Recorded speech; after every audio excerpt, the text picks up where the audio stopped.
Masolo mabandeli lelo lisusu na bokambami ya États-Unis kati na Russie na Ukraine na Belarus kasi bitumba bingali makasi na Ukraine bizali kokoba. Ekolo Congo démocratique ezalaki kati na bikolo nkama moko na tukumine na moko bindimi na likita linene lia ONU ete Russie ebima na lombango na Ukraine bikolo tukumi bale misusu ya Afrika binipekisamaki kopona. Russie, Belarus, Corée du Nord, Érythrée na Syrie nde baboyaki Russie ebima.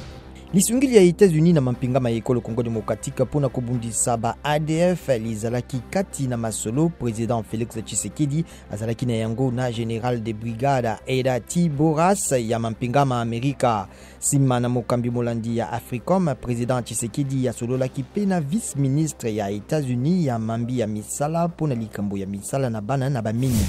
États-Unis eboyi komeka ba missile balistique lokole elengelaki mposo moye pona koboya matumoli. Secrétaire d'État Anthony Blinken apameli maloba makozanga mokumba ya Poutine ya kolengela mampingama nucléaire na bitumba.